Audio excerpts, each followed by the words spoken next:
The war had just ended, but the planet still smelled like smoke and fear. Burned ships lay across the field. Crushed buildings stood like broken teeth. Children wandered barefoot, silent, with no parents in sight. Medical tents filled with moaning. Voices, while the wind carried ash instead of peace. Among the soldiers sent for cleanup was a human named Cole. He wasn't a hero. Just a tired man with dark circles under his eyes and boots full of dust. He had seen too much in the last 6 months, too many screams, too many empty eyes. But Cole still had a soft heart. While others looked away, he noticed the smallest figure. Sitting alone under a bent pole, an alien girl, maybe 6 years old, clutching her knees. Her skin was pale blue with small white freckles like stars. She wore torn clothes and had no shoes. Her long silver hair was dirty and tangled. But it was her eyes that stopped Cole in his tracks. Wide, lost, like someone who had seen too much. Too soon. He knelt down slowly, not wanting to scare her. "Hey there," he said gently, his voice soft like he was talking to a frightened animal. "You okay?" She didn't answer. Her eyes looked up, but her lips stayed shut. Cole reached into his pocket and pulled out the only thing he had that might help, a piece of candy. Wrapped in shiny red foil, he held it out. "Here," he said. "It's sweet. Try it." The girl stared at it like it was a magic stone. Slowly, her small hand reached out. Her fingers touched his glove. She took the candy and held it close like treasure. She didn't eat it. Not yet. But something in her eyes shifted, just a little. A flicker of hope. "What's your name?" Cole asked Dot, still nothing. But she didn't run away, Dot, so he sat down beside her in the dirt, ignoring the orders on his cum. "You don't have to talk," he said. "I'll talk for both of us."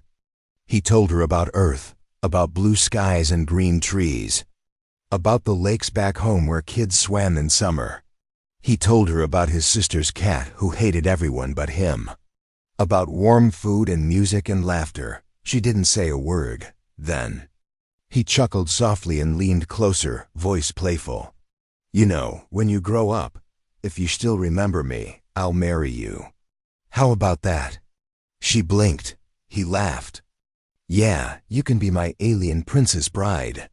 But you have to eat real food first. And shoes. You need shoes." The wind blew gently. A soft hum came from her throat, Dot. It took him a second to realize. It was a laugh. Quiet, but real. He smiled wide. That small sound meant more than medals or thanks.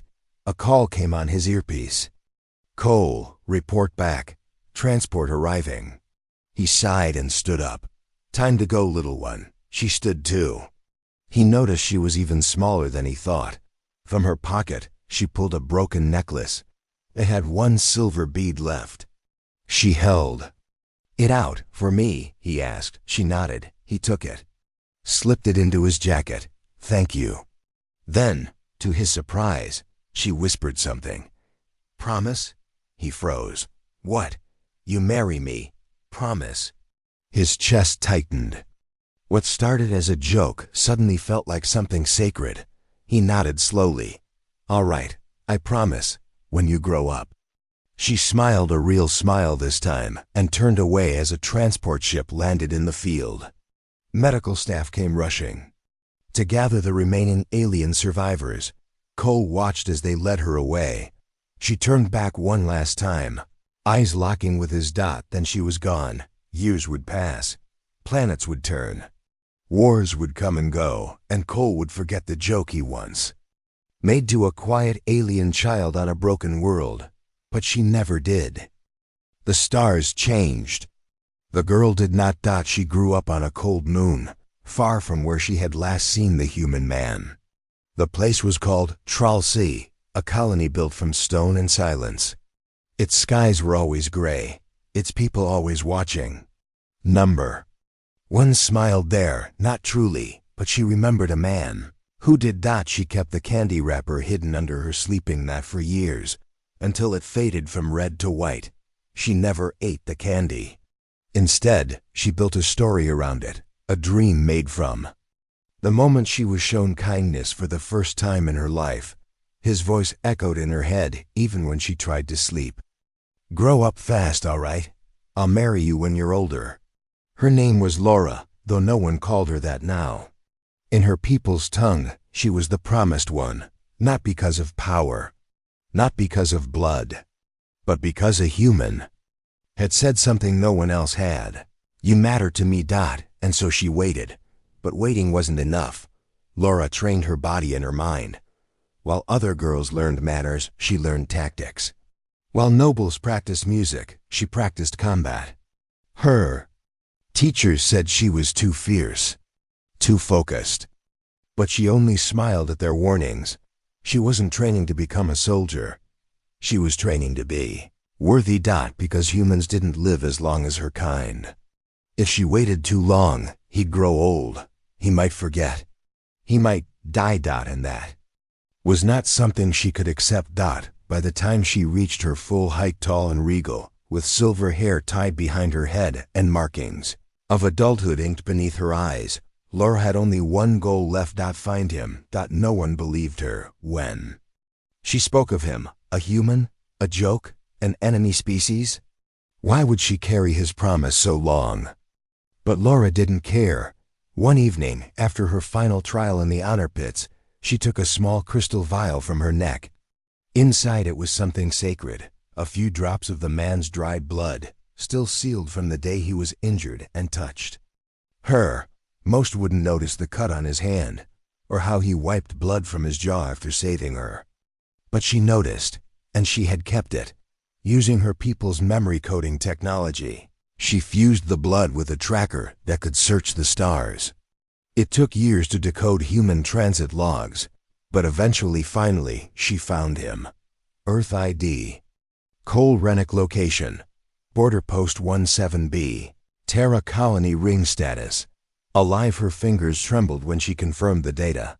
Her heart's beat faster. After all this time, after all the war, death, training, and loneliness, he still lived. She didn't tell her family. She didn't ask permission. She simply packed one bag, stepped aboard a silver-class stealth ship, and whispered 2 words. As the hatch closed, "I'm coming." Back on Post 17B, Cole was working night shift. Same job, different year. He was no soldier anymore, just a security engineer on an outer colony. Old scars still lined his arms, but his heart felt mostly healed. He didn't think about the war anymore. He didn't think about her, either. To him, it was just a moment in a long line of moments, kindness given, then forgotten. Until the station lights flickered. A message came through the secure channel, encrypted. Alien origin, high priority. Cole barely had time to process it before the words lit up the console. "She comes for the one who promised." He blinked. Thought it was a prank. Then a second message followed, directed only to him. "You gave me candy. You said you'd marry me. I remember everything." Cole stood frozen as the system scanned the signal origin. It was coming closer. A sleek alien ship, royal code. Estimated arrival, 27 minutes. He leaned back, breath shallow. He had forgotten her, but she had never, ever forgotten him. The sky above Post 17B was quiet until it wasn't. At first, the guards saw only a shimmer, like glass moving through air. No sound, no heat signature. Just a ripple, as if reality blinked. Then came the light. A silver ship, long and sleek, cut through the clouds like a blade. Its body shimmered like water, constantly shifting. It didn't ask for permission to land, it simply did. And when it touched down, the winds howled like a warning. Sirens blared across the colony outpost. Troopers scrambled into armor. Drones hovered in defense position. Cole stood at the edge of the landing zone, heart hammering like it had back. In the war, the ship hissed open. Out stepped a woman. No, not a woman exactly, not human, but close enough that everyone stared in stunned silence. She was tall, glowing faintly in the evening light. Her silver-white hair blew behind her like Silk, her pale blue skin shimmered with patterns like living frost. Across her chest, a black robe with white bands wrapped tight, ceremonial, royal, or perhaps both. And her eyes, those same deep starry eyes he once saw under a broken street pole, looked straight at him. No smile. No doubt, no hesitation. She walked like a storm held in chains. Guards moved to stop her, but she didn't even glance at them. Cole stepped forward. He recognized her now. Not because of the hair, not because of her dress, but because the way she looked at him hadn't changed since she was 6. "State your name," the security chief barked. The alien woman didn't answer. I said. She raised her hand slowly. Her palm lit up, and a glowing crystal sphere floated into view. It hovered mid-air, spinning slowly. Then it flashed. The outpost's central eye began to beep. Hard. Fast. DNA match detected. Cole Rennick, the AI spoke. Imprinted code confirmed. Life debt protocol triggered. Everyone turned to stare at Cole. "Life debt?" one officer whispered. "What the hell is that?" The woman finally spoke. Her voice was calm, low, but it carried across the entire yard. "I came to fulfill the bond." Cole stepped forward, his voice quiet. "Do I know you?" She nodded once. "You gave me candy," she said. The silence turned colder. She reached behind her neck and pulled out something small, a faded, crumpled red wrapper, sealed inside glass. "You promised me," she said, "when I was small and weak. You said if I grew up, you'd marry me." A few guards chuckled under their breath. One of them muttered, "Guess she took it seriously." But Cole's face changed. He remembered the dirt, the smoke, the little girl who wouldn't talk until he made her laugh. He looked at her now, not a child but a warrior, full-grown and shining like the stars she came from. "I was just trying to make you smile," he said, voice dry. "I didn't think you understood." She stepped closer. "But I did, and I never forgot." The base commander pulled him aside. "Look, I don't know what this is," the man said in a low voice. "But she's royalty. Her ship's tech is generations beyond ours. And if she claims you as part of some ancient ritual, this could turn political fast. So, what do I do?" The commander sighed. "You talk to her, figure out what she wants, and pray she doesn't want blood." They gave them a private room, small, quiet. Just a single light humming above. Cole stood across from her, arms crossed, voice uncertain. "You really came all this way," he said. "For me, yes. Why?" "Because you gave me something no one else did," she replied. "Kindness, a reason to live, a promise." He shook his head. "That was just a silly joke, not to me." They stared at each other. A gulf of years between them. "I'm not a hero," he said. "I'm not rich. I'm not even brave anymore." She stepped forward. "I don't want a hero," she whispered. "I want you." Outside, the officers watched the silver ship glow softly under the moonlight. Inside, the girl who had waited a lifetime reached into her pocket and placed something on the table. Second item beside the candy wrapper. A ring. Not human, not alien, but something made between stars. A symbol of 2 worlds. "I waited," she said, voice trembling for the first time. "Now, will you?" The room was still. Cole stared at the alien ring lying on the table between them. It glowed faintly, like it had its own heartbeat, alive, waiting. Ancient. She stood quietly, hands behind her back, her expression unreadable, but her eyes trembled. Not with fear, with hope. He didn't touch the ring. Instead, he sat down, exhaling slowly. "I'm not the man you remember," Cole said. "You are," she replied without pause. "You are exactly the man I remember." Cole chuckled under his breath, bitterly. "I was a mess then, still I am. I drink too much. I talk too little. I sleep with the lights on." "You still gave me candy," she said. "You still made me laugh when I had no family. You still made a promise, and I never forgot. Outside the walls, whispers moved faster than the wind. She tracked him across galaxies. Royal blood, choosing a human? This can't be real. Soon, her own people arrived. Royal ships descended like silver serpents from the sky, curling into the base landing zones with sharp grace. The flags they carried were black and white colors of mourning, not celebration. And they didn't come to welcome her. They came to bring her back. High Counselor Jix stepped out first, wearing his armor of woven glass. His voice was cold, sharp like ice. "You broke the right," he snapped at her in their native tongue. "You left without a bond guardian. You violated protocol." She stood straight. "I invoked the memory pact. I had the right." "With a human?" he spat. "We gave you elite suitors, warriors, strategists. You chose this?"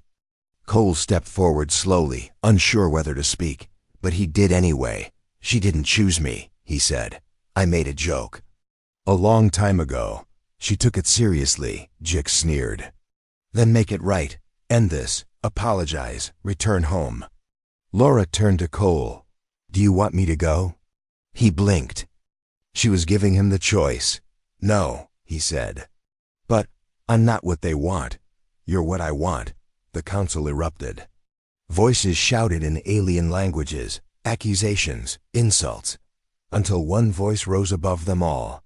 "Trial of bond." Everyone froze. The words came from an elder priestess, wrinkled and silent until now. "If this union is real, let them prove it by fire," she said. Jyx nodded slowly, eyes cold. "Very well, let him face our champion. If he survives, we accept the bond." Cole frowned. "Wait, what?" "You fight," the priestess said calmly. "Not to win, but to show the truth of your soul." "Against who?" Jix grinned. "Against May." That night, as the arena was prepared, Laura sat alone with Cole beneath the moonlight. "You don't have to do this," she whispered. "If you walk away, I'll follow you. I'll live with your kind, quietly, as your friend. Or whatever you want." Cole looked at her. Her face was strong, but her voice cracked like glass. He didn't say yes. He didn't say no. He just reached into his old jacket pocket and pulled out the one thing he had never thrown away. The tiny silver bead she had given him when she was a child. "I kept this," he said, "all this time." She smiled, tears rising but refusing to fall. The next day, the arena was filled. Royal watchers sat behind protective barriers. Human officers lined the walls, in disbelief. The duel was a formal ritual, but the weapons were real. And so was the blood. Cole stepped into the ring wearing only leather armor and shaking hands. Across from him, Jix appeared in ceremonial armor, black and jagged like volcanic glass. No one expected Cole to last. Not even Cole. But when the bell rang, he didn't run. He moved forward. The crowd watched in silence as a human man, no powers, no tech, no formal training, stood against a warrior. Trained for decades, he ducked, rolled, scraped his elbow, took a hit, stumbled, but he never stopped getting back up. At one point, Jix slashed his arm wide open. Blood ran down his hand like a ribbon. The priestess raised her staff to stop the match. Cole lifted his hand. "Don't," Jix growled. "Why? Do you keep standing?" Cole spat blood, smiling weakly. "Because someone waited for me, and I won't let her down."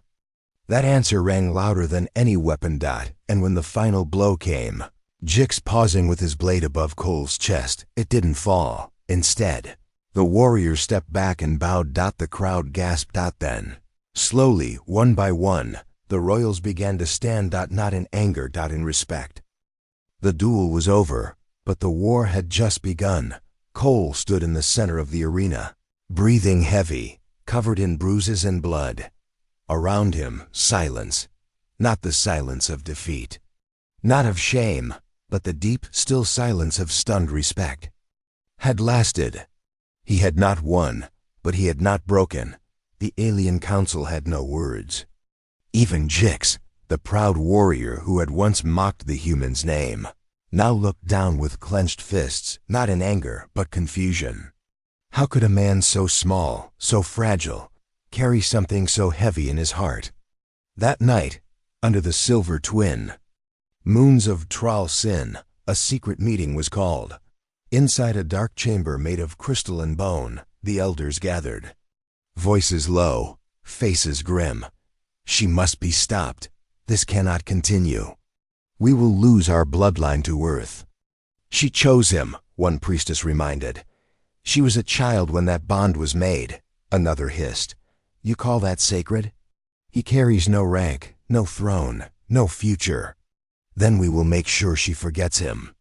Meanwhile, in the upper gardens of the embassy quarters, Laura watched the stars.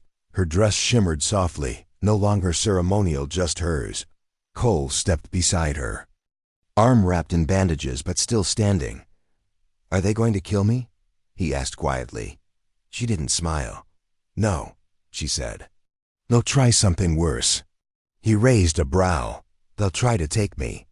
The next morning, the decision came down like a hammer. Laura was to return home, alone, by the rule of our ancestors. The chief elder said before a crowd, a bond formed in war may not decide peace. The promise was made in chaos. It holds no law. Laura stepped forward. Then let us change the law. Murmurs rose. She raised her hand, voice clear and unwavering. Let me ask him one more time. In front of all, without pressure. Without war. If he chooses me, then let that choice stand. Cole blinked. Wait, I have to choose now? She turned to him, her voice soft but strong. Not because of a joke, not because I waited, but because you see me now, as I am. The crowd leaned in. The whole station seemed to hold its breath. Cole stepped forward. He looked at her taller. Now wiser, stronger. Nothing like the child he once knew. She wasn't the same, and neither was he. I see you, he said. And I still want to try. The crowd murmured dot, but the council didn't cheer. They didn't nod. They whispered behind walls, twisted meanings, sharpened words, until finally one lawkeeper stepped forward. Even if the bond is accepted, there is one last trial. What now? Cole muttered. A ritual, the lawkeeper said. A test of unity, a task no bonded pair has passed in over 500 years. Cole blinked. You people sure love your tests. That night, Laura explained it all. The test of ancestry, not a duel. Not a game, a journey into the temple of voices deep beneath the oldest moon, where every bonded pair must enter together. If one fails to hear the song of the past, the bond is broken forever. Sounds poetic, Cole said, chewing on dried fruit. She didn't smile. It's a psychic trial, she said. You walk into the dark, and it speaks to your blood, your truth, your memory. Let me guess, no human has ever tried it? She shook her head. No one ever let them. Later that night, Laura was summoned privately by the elders.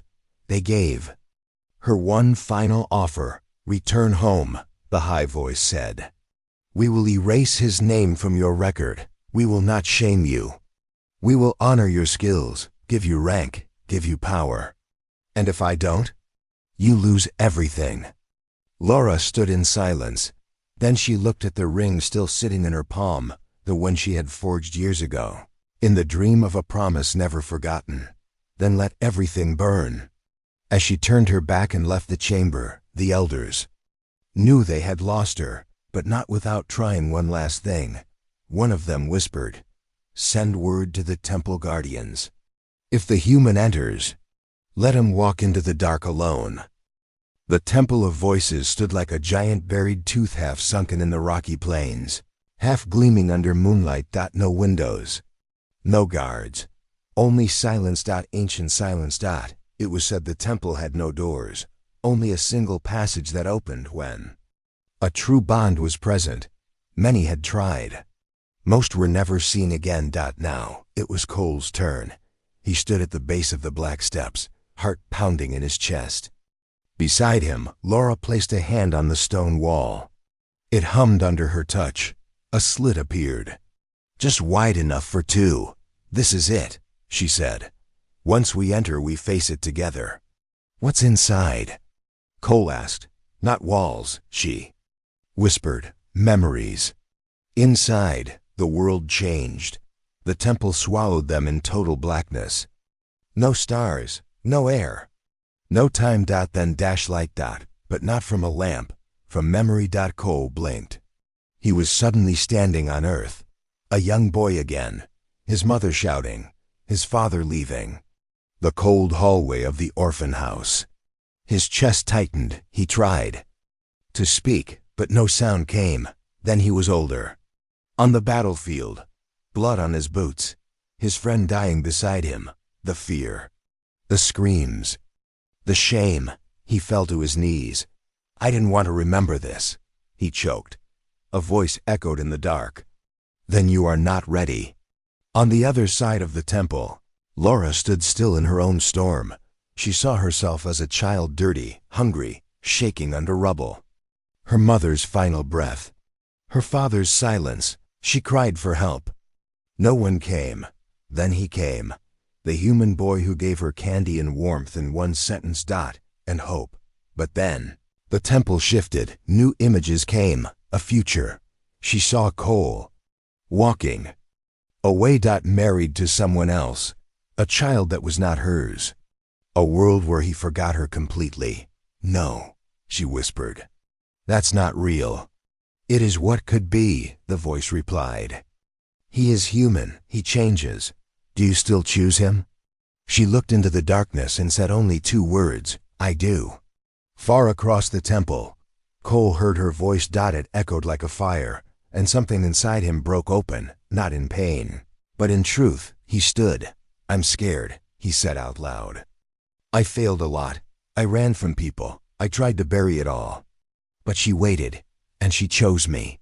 The darkness paused. Then asked, "Do you choose her?" He didn't hesitate. "Always." Suddenly, the blackness shattered into white light.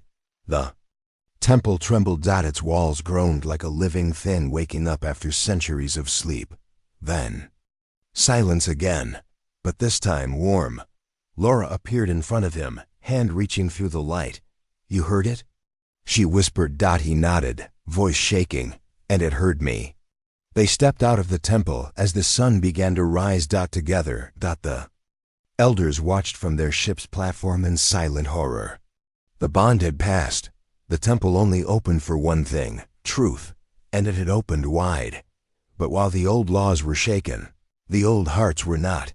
Back in the darkness of their private chambers, a new plan began. If we cannot break the bond, then we will break the man. The stars above the alien world shimmered brighter than ever, but peace was still far away. Cole and Laura stood on the open platform of the Unity Spire, their hands gently touching, their eyes fixed on the sea of gathered witnesses below.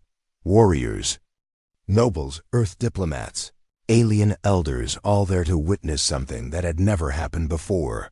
A human, bonded by ancient right to an alien royal.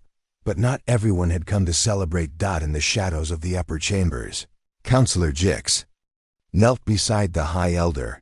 "He passed the temple," Jix whispered. "We cannot question the bond." The Elder's eyes narrowed.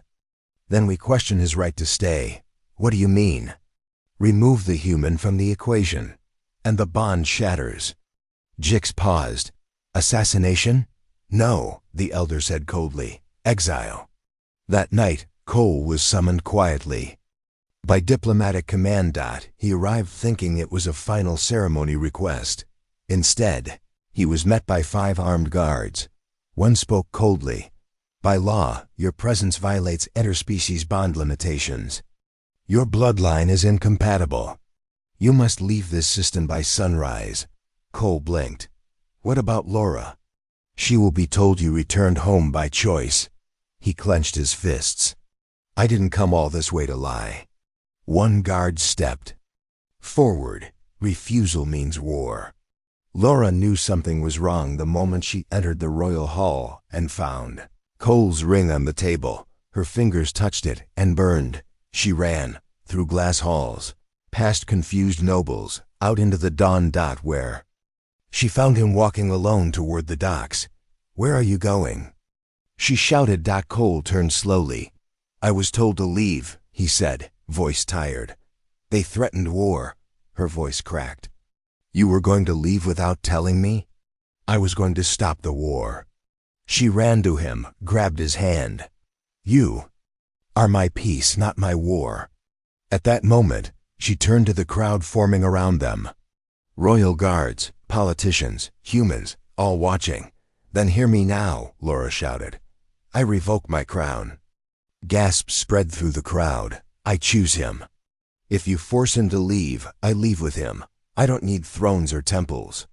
I need truth, and I found it in a broken man who still stood tall for me." Cole stepped forward. "We didn't mean to change your rules." "You didn't," one priestess said softly, stepping through the crowd. "You reminded us why we made them." And then, the miracle happened. The sky above lit up with hundreds of orbs, elder ships, ancient watchers. All had come in silence, watching from the edge of the system. They now descended in full view. One by one, their lights blinked in approval. Old bonds. Rewritten. 3 days later, under the glowing sky of twin moons, the bond ceremony took place not in a palace, but in the gardens where Cole had once stood wounded and alone. Laura wore no crown, Cole wore no armor, but between them, no doubts, they stood on sacred ground, palms pressed together. A tree with silver leaves stood behind them, and the wind sang through its branches. The crowd listened in silence. Laura whispered, "Do you still remember the promise you made?" Cole nodded. "I promised to marry you when you grew up," he said, smiling. "Looks like you did," she laughed gently. "Do you still want to?"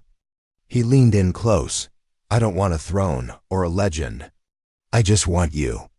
And under alien stars, surrounded by old enemies and new allies, the two who had once met in war, in hunger, in silence chose love, not because of tradition, not because of rules, but because a joke became a vow. And that vow rewrote history. Asterisk. She remembered the candy. He remembered the girl. And the stars remembered both forever.